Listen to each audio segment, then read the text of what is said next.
الحمد لله نحمده ونستعينه ونستغفره ونؤمن به ونتوكل عليه ونعوذ بالله من شرور أنفسنا ومن سيئات أعمالنا من يهده الله فلا مضل له ومن يضلله فلا هادي له ونشهد أن لا إله إلا الله وحده لا شريك له ونشهد أن سيدنا وسندنا وحبيبنا وشفيعنا محمدا عبده ورسوله وصلى الله تعالى عليه وعلى آله وأصحابه وبارك وسلم تسليما كثيرا أما بعد فأعوذ بالله من الشيطان الرجيم بسم الله الرحمن الرحيم يا أيها الذين آمنوا اتقوا الله ولتنظر نفس ما قدمت لغد واتقوا الله إن الله خبير بما تعملون صدق الله العظيم صدق رسوله النبي الكريم ونحن على ذلك لمن الشاهدين والشاكرين والحمد لله رب العالمين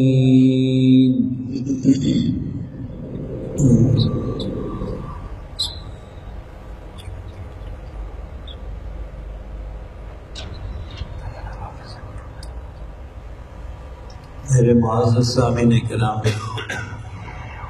سب سے پہلے تو اللہ رب العزت کی بارگاہ میں یہ دعا فرمائے کہ اللہ جل شانہ مجھے حق بات کہنے کی توفیق عطا فرمائے اور مجھے اور آپ کو، ہمارے اولادوں کو، اہل محلہ والوں کو حق بات سن کر اس پر عمل کرنے کی توفیق عطا فرمائے۔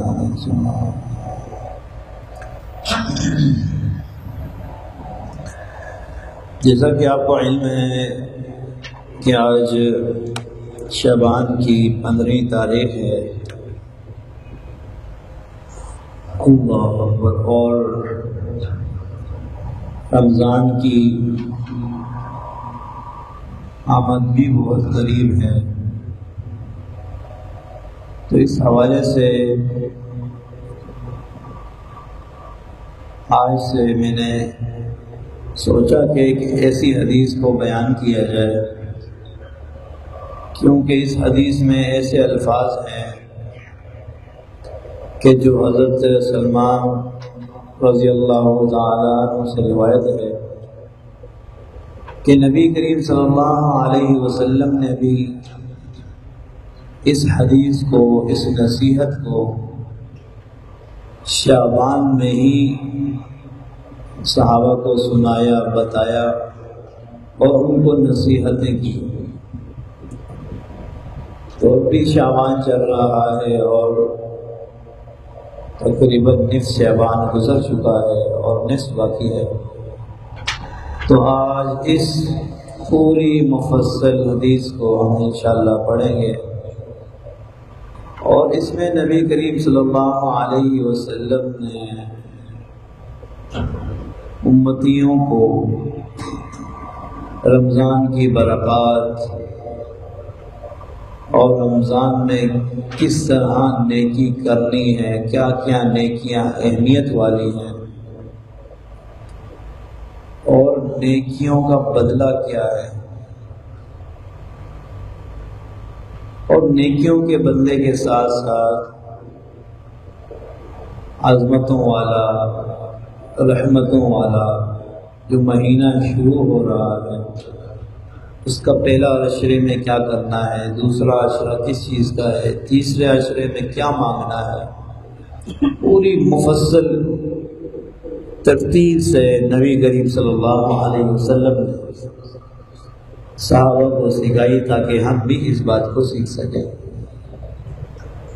اور اسی طرح عمل کریں جیسے صحابہ نے احادیث سن کر نبی کریم صلی اللہ علیہ وسلم کی ہر بات کو سب سے مقدم رکھا ہے، سب سے پہلے عرفہ رکھا ہے، بلند رکھا ہے، باقی معاملات، کام، رشتے،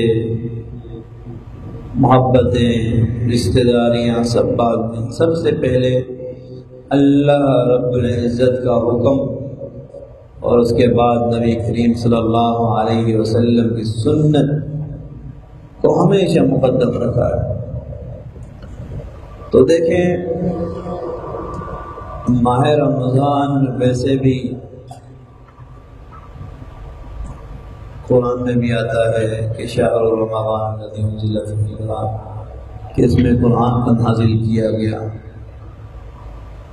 جب اتنی عظمتوں والی کتاب کو رمضان میں نازل کیا گیا ہو تو کوئی اہمیت تو رکھتا ہوگا یہ مہینہ، اور لا تعداد بے پناہ احادیثیں اس کی فضیلت پر ہیں۔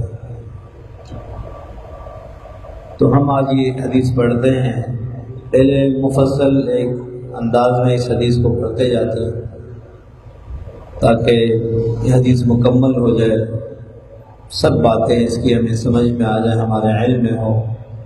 اس کے بعد چند چیزیں اس میں ہیں پھر اس پر تشریح کر لی جائے۔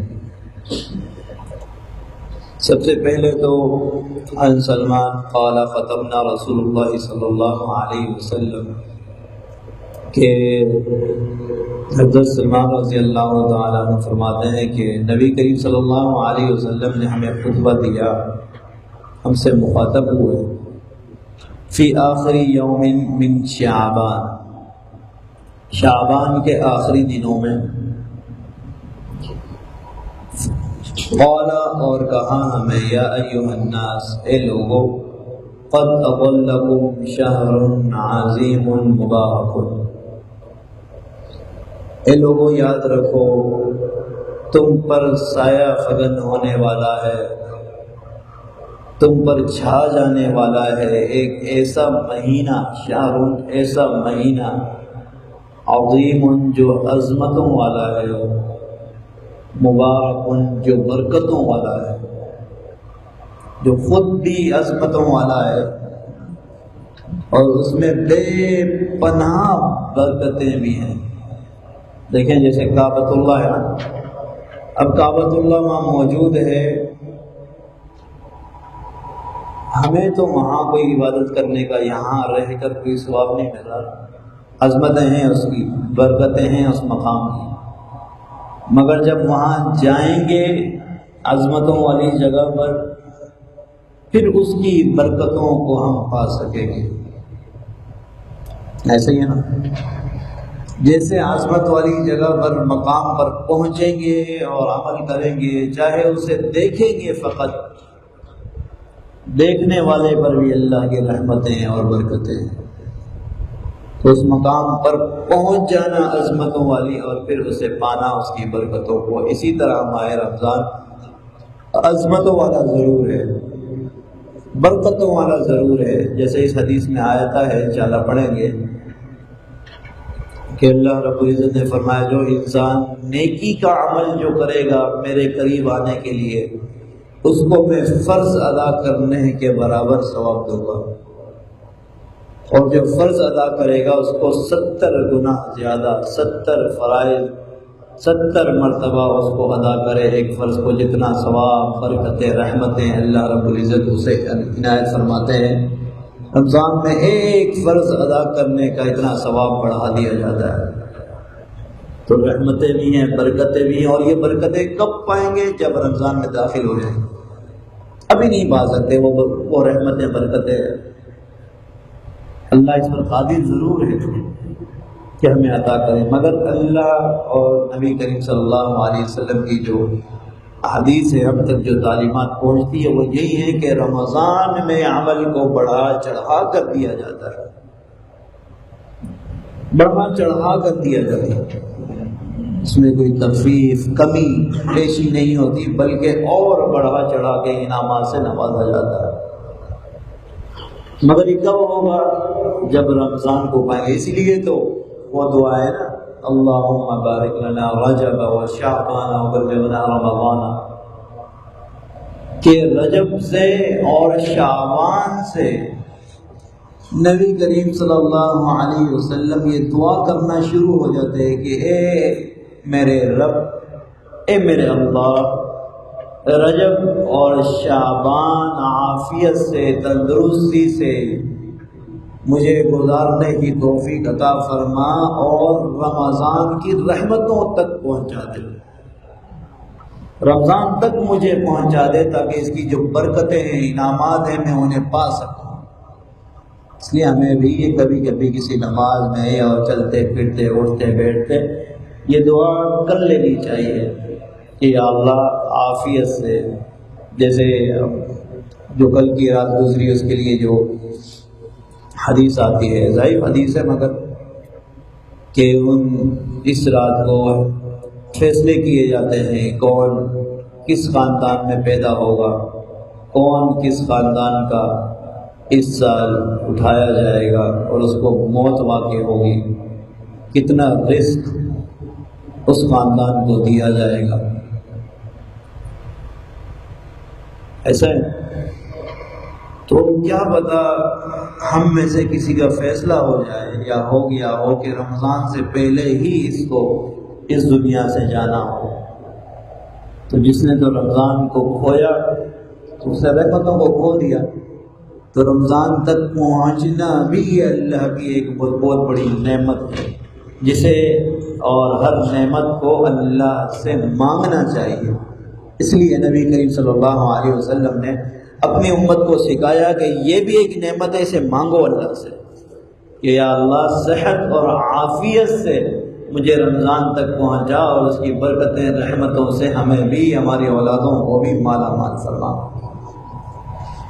تو ہم حدیث پڑھ رہے تھے، یا ایھا الناس، اے لوگوں، قد اضلکم شہر عظیم مبارک، عظمتوں والا، برکتوں والا مہینہ تم پر سایہ افکن ہونے والا ہے، شہر فیہ لیلۃ خیر من الف شہر۔ سب سے پہلی جو اس میں بات کی گئی وہ یہ تھی کہ اس میں ایک ایسی رات ہے جسے لیلۃ القدر بھی کہا جاتا ہے،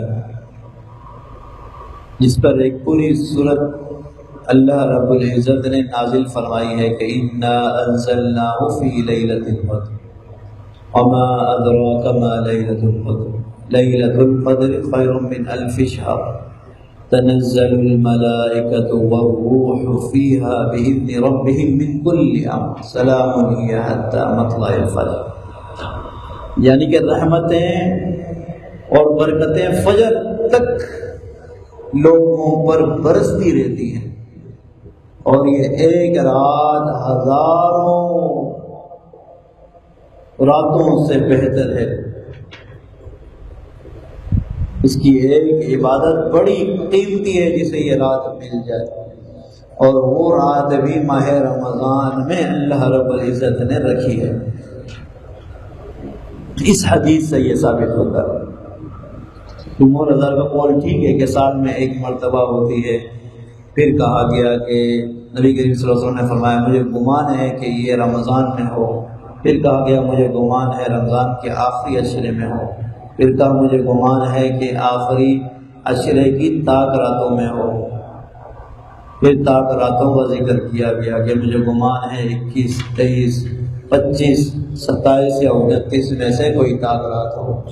تو جب اس میں رات، اس حدیث میں سب سے پہلی بات کو یہ بیان کیا گیا کہ اس میں ایک ایسی رات ہے الف شہر، 1000 مہینوں سے زیادہ، یہ ایک رات زیادہ قیمتی ہے کہ اگر انسان ایک اس رات میں عبادت کر لے تو 1000 مہینے عبادت کرنے کے برابر اسے ثواب دیا جاتا ہے۔ آگے جعل اللہ صیامہ فریضۃ، اور اللہ رب العزت نے اس مہینے میں روزے کو فرض کیا ہے۔ روزہ بڑی احمدیوں والا، برکتوں والا، اہمیت رکھنے والا عمل کہ آج اسے تھوڑی تھوڑی چیزوں پر، تھوڑے تھوڑے معاملات پر، تھوڑی تھوڑی میٹنگوں پر، تھوڑی تکلیف کو نہ برداشت کرنے پر جسے چھوڑ دیا جاتا ہے۔ اس پر مفصل میں نے ایک بار بیان کیا تھا کہ رمضان کے ایک روزے کو اگر انسان جان بوجھ کر چھوڑ دے، دیکھیں کفارہ تو ادا ہو جاتا ہے، کفارہ ادا ہو جائے گا کہ اس نے پورے رمضان کے روزے رکھے ہیں، اگر عید کے بعد بھی ایک روزہ رکھ لے، مگر جان بوجھ کر چھوڑ دیا تو نبی کریم صلی اللہ علیہ وسلم فرماتے ہیں اب چاہے وہ اس روزے کے لیے جو اسے برکتیں رمضان کے روزے کی ملنی تھی، اب چاہے یہ ساری زندگی بھی روزے رکھے مگر وہ برکتیں اسے نہیں ملیں گی۔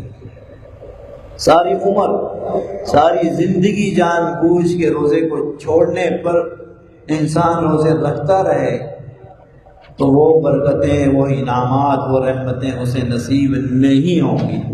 تو اس لیے رمضان کے روزوں کو بالغ ہو، عاقل ہو، مسلمان ہو، اس پر روزے فرض ہیں، واجب ہیں، ضروری ہیں، اور کچھ عذر شرعی ہیں اگر اس میں مبتلا نہیں ہے، جو قرآن میں بھی واقع ہیں، یا سفر میں ہے، یا بیمار ہے، مریض بہت زیادہ بیمار ہے، موت واقع ہونے کا اندیشہ ہے، یا روزہ رکھ نہیں سکتا ہے، ایسی بیماری ہے، الٹیاں جا رہی ہے، کچھ بھی ایسی بیماری ہے، تو تب ایک شرعی عذر ہے کہ وہ نہ رکھے، اور جب اللہ اسے صحت دے تب وہ روزہ رکھ لے۔ اگر کوئی شرعی عذر نہیں ہے تو روزہ چھوڑتا ہے، اس کی وعید میں نے آپ کو بتا دی۔ آگے نبی کریم صلی اللہ علیہ وسلم نے فرمایا کہ دیکھو وَقِيَامَ لَيْلَةِ تَطَوُّعًا، اور ہم نے اس کی رات کو قیام کو، اس کی رات کو قیام کو ثواب کی چیز بنایا ہے، میرے قرب کی چیز بنایا ہے۔ مثال مراد یہاں سے نماز تراویح ہے، نماز تراویح کو ثواب کے لیے بنایا ہے۔ نماز تراویح کو بھی اہمیت دینی چاہیے، کیونکہ ایک حدیث آتی ہے من قام، ایک ہے من صام رمضان، ایک ہے من قام رمضان ایمانا واحتسابا غفر له ما تقدم من ذنبه، کہ جو انسان اللہ کی خوشنودی کو، اللہ کی ذات کو راضی کرنے کی نیت سے فقط من قام، جو یہ قیام کرتا ہے، اللہ رب العزت غفر له ما تقدم، اس سے پہلے جتنے بھی گناہ ہیں اسے معاف فرما دیتے ہیں۔ اور آج ہم اس چیز میں لڑ رہے ہیں کہ 3 پڑھنے چاہیے، 2 پڑھنے چاہیے، 6 پڑھنے چاہیے، 8 پڑھنے چاہیے، 20 پڑھنے چاہیے۔ ہمارے استاد اس پر ایک بہت پیاری گفتگو کرتے تھے، وہ یہ کہتے تھے کہ دیکھو بھائی مولویوں، کہ اللہ رب العزت نے سب سے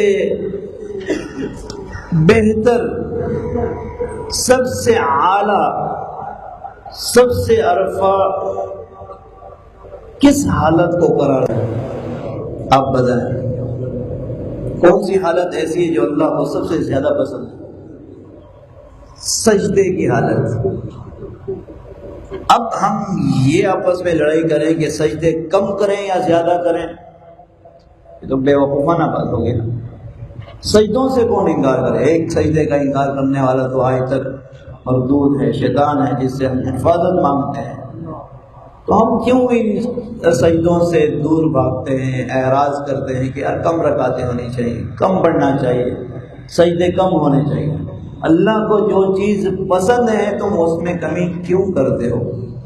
کس سوچ سے، کس جذبے سے، کیا دل میں سوچ ہے کہ تم اس کو اپنے ذہن میں لاتے ہو کہ یار سجدے کم ہونے چاہیے، رکعتیں کم ہونی چاہیے، 6 پڑھ لی جائے کافی ہیں، تیرے لیے کافی ہیں، مگر جملہ تو یہی ہے کہ حق یہی ہے کہ حق ادا نہ ہوا۔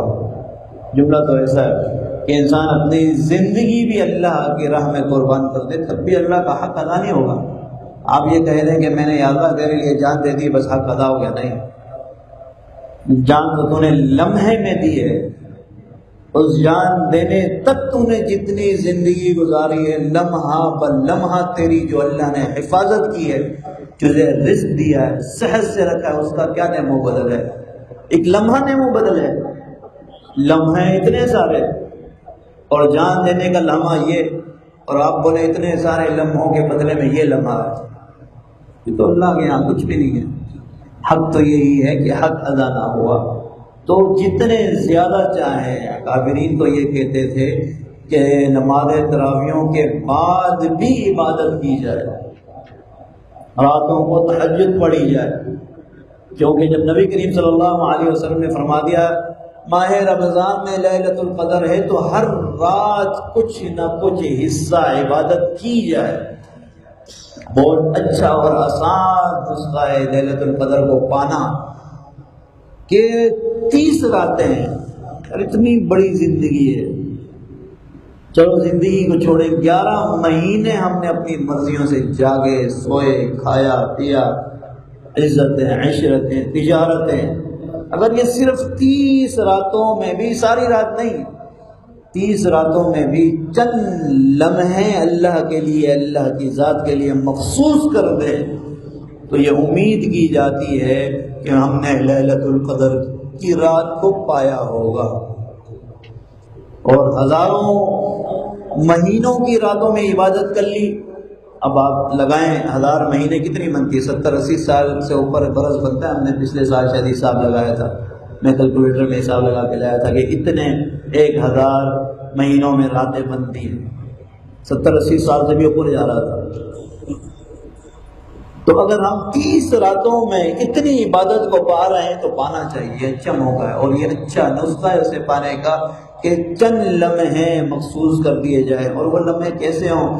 بھائی سحری میں تو اٹھنا ہے نا، سحری تو کرنا برکت کے لیے، سحری کرنے سے 20 منٹ پہلے اٹھیں۔ اگر آپ نے فیملی والوں کو ٹائم دیا ہوا مجھے سحری چاہیے 3:45 بجے، تو آپ 3:30 اٹھیں، 15 منٹ 2 رکعت 4 رکعت نفل، ہمارے تہجد یا توبہ یا کوئی بھی نفل پڑھیں، قرآن کی تھوڑی تلاوت کریں، تنہا اللہ کے سامنے جب انسان بیٹھا ہو نا، نہ کوئی دیکھنے والا ہے،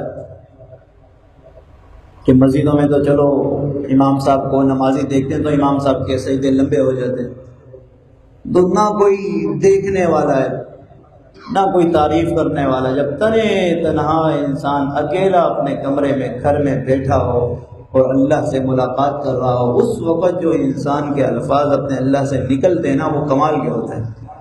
اس کی کیفیت وہی انسان سمجھ سکتا ہے جو اس کا مزہ چکھتا ہے۔ یہ مزہ ایسا نہیں ہے کہ میں آپ کو بتاؤں یا بیان کریں ہم ایک دوسرے سے کہ یار مجھے عبادت میں اتنا مزہ آتا ہے۔ ہر ایک انسان کا اپنا ایک ظرف ہے، ایک ایمان ہے، ایمان کا ایک اس کا درجہ ہے جسے وہ عبادات میں حاصل کر رہا ہے۔ تو جس کو یہ چسکا لگا ہوا ہے اس کو پھر اس کے بغیر نیند بھی نہیں آتی۔ بہت سے احباب میں نے ایسے دیکھے، ان کے ساتھ سفر کیا ہے، جتنے بھی تھکے ہوں۔ میں ایک انسان کے ساتھ سفر کر رہا تھا، اللہ اکبر، سفر کرتے ایسے سفر کیا کہ وہ پنجاب سے آئے اور میں نے انہیں ایئرپورٹ سے لیا، اور ایئرپورٹ کے بعد ہم اندرون سندھ گئے، اور اندرون سندھ بھی آپ کو پتہ ہے ہائی وے بن رہا ہے، کیسا خراب روڈ ہے، 6-7 گھنٹے کی مسافت کی۔ وہاں پہنچے جگہ پر، نمازیں تو راستے میں پڑھتے ہوئے گئے، رات کو 1-2 بجے پہنچے۔ میں تو گاڑی چلا رہا تھا، بہت تھکا ہوا تھا، میں تو ابھی سوچ رہا تھا بستر ملے اور انسان سو جائے، مگر کمال انسان کہ اس کو میزبان کو بولتا کہ یہاں مصلی رکھ دو۔ دیکھا ٹھیک ہے، صبح نماز کے لیے بول رہے ہوں گے حضرت، ابھی تو سوئیں گے نا۔ میں بستر ڈھونڈ رہا ہوں اور میرے ساتھ والا بول رہا ہے کہ مصلی یہاں رکھ دو۔ دیکھا چلو صبح نماز کے لیے کہہ رہے ہوں گے۔ مصلی آیا، واش روم میں چلے گئے، واش روم کریں گے سوئیں گے۔ میں انتظار میں تھا، مجھے روشنی میں نیند نہیں آتی کہ لائٹ بند ہوگی میں سوؤں گا۔ آئے اور وضو کر کے میں تھوڑا پریشان ہوا، میں نے کہا شاید اس حدیث پر عمل ہو رہا ہے کہ وضو سے رہنا چاہیے، پھر بھی میں دل کو تسلی دیتا رہا۔ آئے تو وہ نا لائٹ، سب سے پہلے لائٹ بند کی، میں نے کہا چلو الحمدللہ۔ میں لیٹا اور مصلی بچھایا، اس شخص نے، مجھے نہیں پتا، میں سو گیا، مجھے فجر میں بھی اس نے اٹھایا، اٹھو چلا بیٹا نماز کا ٹائم ہو گیا۔ اب پتہ نہیں وہ شخص رات کو سویا یا نہیں سویا. لوگوں کی تھکاوٹ خدا کی قسم اللہ کی ملاقات سے ایسے ختم ہوتی ہے جو ہمارے سونوں سے بھی حاصل نہیں ہوتی. ہمارے ایک مسجد میں نمازی ہیں، بڑا ان پر مجھے رشک آتا ہے اور کبھی کبھی تو غصہ بھی آتا ہے کہ ہم سے جب زیادہ کوئی عبادت کرنے والا ہو نا تو انسان اس پر رشک کرتا ہے، یار میں اتنی عبادت نہیں کرتا، وہ کیسے کرتا ہے. دن میں رات میں شاید 4 گھنٹے پورے 24 گھنٹے میں شاید میں اسے سوتا ہوا پاتا ہوں. ہمیشہ مصلوں پر قرآن کی تلاوت میں، ہمیشہ عبادات میں انسان اپنی زندگی گزارتا ہے. جو یہ چسکا، یہ شوق، یہ اس کو مزہ جو دل میں حاصل ہو جائے، پھر اس کو دنیا کی کسی نعمت میں وہ مزہ نہیں ملتا. اور وہ مزہ حاصل کرنے کے یہ دن شروع ہیں. اب کہتے ہیں نا سیل لگی ہوئی ہے، اب یہ دن جو شروع ہو رہے ہیں، اگر اپنے ایمان کو اتنا بلند کرنا ہے کہ اس مزے کو آپ بھی چکھیں، اس کو حاصل کریں، تو خدا را جو نبی کریم صلی اللہ علیہ وسلم کی احادیث تھی ان کو سنیں کہ شعبان میں نبی کریم صلی اللہ علیہ وسلم نے کیا نصیحتیں کی، اور رمضان کو کی برکتوں کو، رحمتوں کو حاصل کرنے کے لیے کیا نصیحتیں کی، اپنے پلے باندھ لیں. تو ہم اسی حدیث کو ذکر کر رہے تھے کہ حضرت سلمان رضی اللہ تعالی عنہ کو نبی کریم صلی اللہ علیہ وسلم نے وہ مخاطب کیا اور کہا کہ اے لوگو دیکھو. اور یہ نصیحت کب کی تھی؟ شعبان کے آخری دنوں میں. دیکھیں وہی حدیث دوبارہ سے پڑھتے ہیں کہ ان سلمان قال خطبنا رسول اللہ صلی اللہ علیہ وسلم فی آخر یوم من شعبان قال یا ایھا الناس قد اظلکم شہر عظیم مبارک. تم پر ایک ایسا مہینہ سایہ فگن ہونے والا ہے جو عظمتوں والا ہے، برکتوں والا ہے. شہر فیہ لیلۃ خیر من الف شہر، اس میں ایک ایسی رات کو رکھا گیا ہے جو 1000 مہینوں سے بہتر ہے. جعل اللہ صیامہ، اور تم پر روزوں کو اس میں فرض کیا ہے. وقیام لیلۃ تطوعا، اور رات کے قیام کو تمہارے لیے ثواب کی چیز بنایا ہے. من تقرب فیہ بخصلۃ من الخیر کان کمن ادى فریضۃ فیما. یہ وہ لفظ ہیں کہ اگر جو انسان اس مہینے میں کوئی بھی نیک عمل کرتا ہے تو اللہ رب العزت اس کو فرض ادا کرنے کے برابر ثواب عطا کرتے ہیں. اور آگے فرمایا ومن ادى فریضۃ فیہ کما کمن ادى 70 فریضۃ فیما سواہ. اور اگر جو انسان ایک فرض ادا کرتا ہے اللہ رب العزت اس سے 70 فرض ادا کرنے کے برابر ثواب عطا فرماتے ہیں. اور آگے فرمایا وَهُوَ شَهْرُ الصَّبْرِ وَالصَّبْرُ ثَوَابُ الْجَنَّةِ. یہ صبر کا مہینہ ہے اور صبر کا بدلہ فقط جنت ہے. صبر کس سے کرنا ہے؟ گناہوں سے. صبر کس سے کرنا ہے؟ روزہ رکھیں گے غصہ آئے گا، صبر کرنا ہے. تکلیف ہوگی، بھوک کو روکنا پڑے گا، پیاس کو روکنا پڑے گا، صبر کرنا پڑے گا. گناہوں سے صبر کرنا، گناہوں سے بچنا پڑے گا. جو روزے کے تقاضے ہیں ان پر پورا اترنا پڑے گا، اور اس کا بدلہ ثواب الجنہ، فقط جنت ہے. وشہر مواسات، اور یہ غم خواری کا مہینہ ہے. جو آپ کے ارد گرد جوار کے لوگ جو محتاج ہیں، غریب ہیں، فقیر ہیں، ان کی افطاری کا انتظام کرنا آپ کے ذمہ ہے. ان کے روزے رکھوانا، ان کے لیے آسانی والے معاملے پیدا کرنا، یہ آپ ان کا ذریعہ بنے، یہ آپ پر لازم ہے. آگے وشہر تغاد فی رزق المؤمن فیہ، اور مومن کے لیے اس مہینے رزق کو بڑھا دیا جاتا ہے. من فطر فیہ صائما کان مغفرۃ لذنوبہ واثم رغبہ من النار. اور جو شخص من فطر، کسی بھی روزے دار کا افطار کرواتا ہے. آج کل یہ بڑا مسئلہ ہے، ہمارے بھی یہاں افطاری کا انتظام کیا جاتا ہے، مگر اس پہ ایسے ایسے سوال انسان کرتا ہے. مجھے ایک انسان نے کہا کہ یہ اچھے خاصے ہٹے کٹے سیکورٹی گارڈ والوں کو آپ افطاری دیتے ہیں، لوگ بھوکے مر رہے ہیں. بھائی حدیث میں من فطر صائما، یہ تو نہیں کہا کسی غریب کو، کسی لاچار کو یا کسی ایسے کو روزہ اور افطار کرایا جائے. ٹھیک ہے، ہمیں اس کی بھی پرواہ کرنی ہے، مگر انسان کر رہے ہیں. آپ وہ کراچی میں دیکھیں، میں ایک مرتبہ ایئرپورٹ سے آ رہا تھا تو شیخ کے کوئی مہمان تھے، تو مجھے افطار میں پہنچنے میں دیر ہوگی، رات میں ٹریفک جام، مگر یقین کریں شارع فیصل سے میں اپنی مسجد تک پہنچا، افطار تک پہنچ گیا تھا، مگر میری گاڑی کی پیچھے سیٹ پر تقریباً 6-7 ڈبے افطار کے پڑے ہوئے تھے، روڈوں پر لوگ بانٹ رہے ہیں، الحمدللہ اتنا کام ہو رہا ہے۔ جس کو جہاں موقع مل رہا ہے نیکی کر لیں، کیونکہ یہ رمضان اور یہ ایام ایسے ہیں جہاں نیکی ڈھونڈ رہے ہیں آپ، بلکہ ڈھونڈیں نیکیوں کو۔ اس رمضان میں نے یہ نیکی کرنی ہے، ڈھونڈ ڈھونڈ کر انسان خرچ کر، اعتراضات، سوالات، باتیں میں کوئی فائدہ نہیں رکھا۔ جب اللہ نے کبھی کسی انسان میں فرق نہیں کیا ہے کہ اس کو کھلانا چاہیے اس کو نہیں کھلانا چاہیے، وہ مشہور واقعہ ہے نا، وقت کے پیغمبر ہیں، کھانا کھانے لگا تو اسے کہا کہ اللہ کی گواہی دو کہ اللہ ایک ہے۔ کافر تھا، نہیں ماننے والا، تو اس نے کہا نہیں میں تو گواہی نہیں دوں گا، میں تو تیرے دین پر ایمان نہیں لاؤں گا۔ کہا میرے دین پر ایمان نہیں لائے گا میرے دسترخوان سے اٹھ جا۔ کیا ہوا؟ فوراً الہام ہوا، اللہ نے کہا کہ اتنا عرصہ وہ میری نافرمانی کرتا رہا، میں نے کبھی اس کا کھانا نہیں روکا، رزق نہیں روکا، نہیں تنگ کی، تو تو کون ہوتا ہے کہ اس کا کھانا روکے؟ گئے معافی مانگی، بلایا، کہا نہیں مان میرے رب کو مگر کھانا کھا۔ کہا کس نے کہا؟ کہا اسی رب نے کہا۔ کہا پڑھا اس کا کلمہ کیا ہے؟ تو اللہ کے بندو یہ اعتراضات خرافات یہ اپنے دماغوں سے نکالیں اور نیکیوں کو ڈھونڈ ڈھونڈ کر نیکیاں کریں۔ اب اس کا وقت آ گیا، یہ نہیں ہے کہ انسان اس پر انگلی اٹھائے اس پر انگلی اٹھائے۔ ایک عالم مجھے کہتے دیکھو بیٹا جب تم کسی پر انگلی اٹھاؤ گے تو ایک انگلی اس کی طرف ہوگی، باقی 3 انگلیاں تمہاری طرف ہوں گی ایسے۔ تو اپنے آپ کو پہلے دیکھیں، اپنے اعمال کو دیکھیں، پھر اس کے بعد کام کریں۔ اس حدیث میں بھی یہ من فطر، کسی بھی روزے دار کا روزہ افطار کروایا اس کے لیے 2 انعام ہیں۔ کیا؟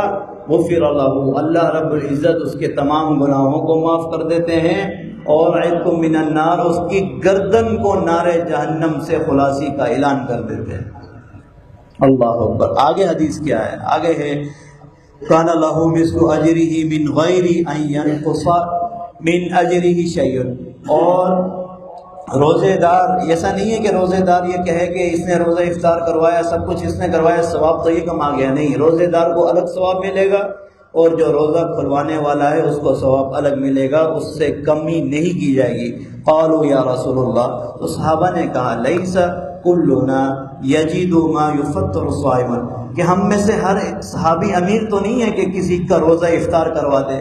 یہ ہمارا دوسرا اشکال، یار ہمیں تو خود وہ نہیں ہے، کھانے کو نہیں ہے، ہم یہ فضیلت کو کیسے پائیں؟ اللہ نے بھی انسانوں کے لیے کتنی آسانی رکھی ہے اپنی رضا کے لیے کہ انسان قدم اٹھائے اللہ کی ذات اس سے راضی ہو جائے۔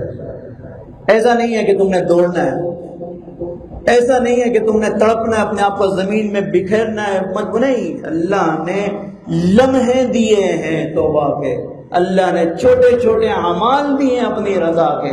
اور نبی کریم صلی اللہ علیہ وسلم سے جب یہ سوال کیا گیا کہ یا رسول اللہ لم یجد، ہم تو اکثر صحابی غریب بھی ہیں تو ہم اس کی برکت کو کیسے پائیں گے؟ نبی کریم صلی اللہ علیہ وسلم نے فرمایا فقال رسول اللہ یعطی اللہ هذا الثواب من فطر صائما على قمر، کسی روزے دار کو ایک کھجور کا دانہ بھی تم کھلاؤ گے تمہارے لیے پھر بھی اللہ کی مغفرت ہے۔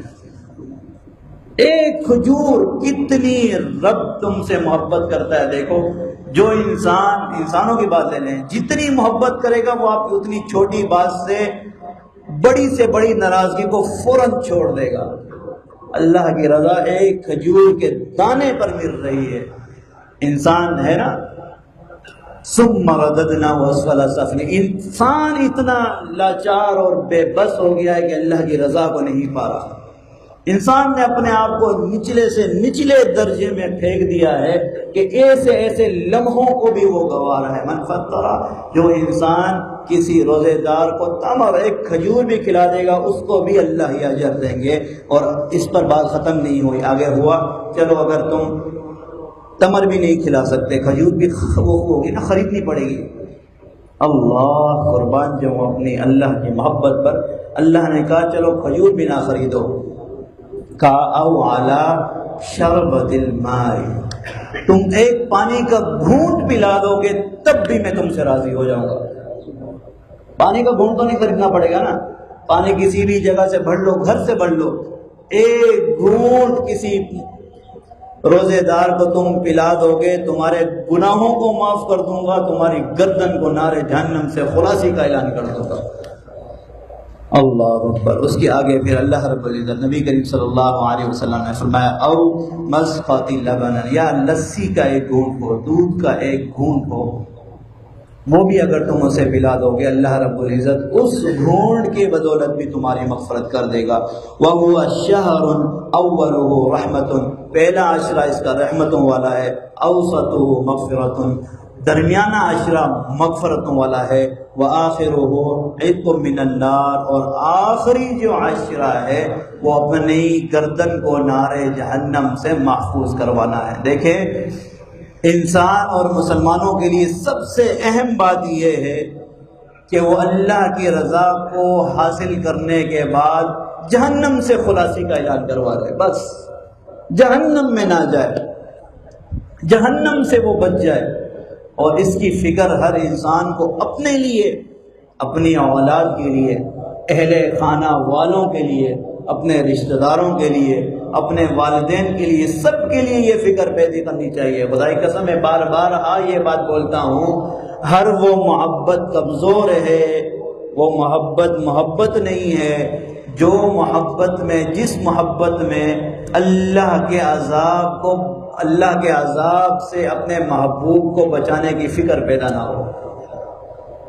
چاہے وہ والد ہے، اگر اپنے والدین، اگر اپنے بچوں کو اس کا والد یا والدہ اللہ کے عذاب سے بچانے کی فکر نہیں کرتا، وہ محبت کمزور ہے۔ کتنی دنیا جی لے گا؟ 70 سال، 80 سال، 100 سال، دائمی جو زندگی جینی ہے۔ ہم تو مسلمان ہیں نا، ہماری نگاہ تو اس پر ہے۔ اس دائمی زندگی کے لیے ہم نے اگر فکر نہیں کی تو وہ محبت تو بیکار ہے، عارضی ہے، پھر تو وقتی ہے کہ وہ کر لیں، کہہ لیں۔ تو خدا را اپنی گردنوں کا، اپنی اولاد کی گردنوں کا، اپنے اہل خانہ، اپنے والدین کی گردنوں کے جہنم سے خلاصی کے لیے مواقع ڈھونڈے۔ اللہ نے موقع دیے ہیں، جگہ جگہ موقع دیے ہیں، نیکی کرو۔ اور میری تو یہی آپ سے اس ماہ رمضان میں، اس جمعے پر یہ آپ سے التجا ہوگی، نیکیاں ڈھونڈو کہ اس رمضان میں نے یہ نیکی کرنی ہے، بس اتنی بار میں نے قرآن کی تلاوت کرنی ہے، اتنے قرآن ختم کرنے ہیں، اعتکاف میں بیٹھنا ہے، نمازیں پڑھنی ہے، تہجد پڑھنی ہے، قرآن کی ایسی تلاوت کرنی ہے، فلانا غریب کو میں نے دیکھا تھا، ضرورت پوری کرنی ہے۔ تو خدا را ہر موقع انسان ڈھونڈے، تلاش کرے، اور ان تلاش کرنے کے بعد اس نیکی کو اپنے اندر لے لے۔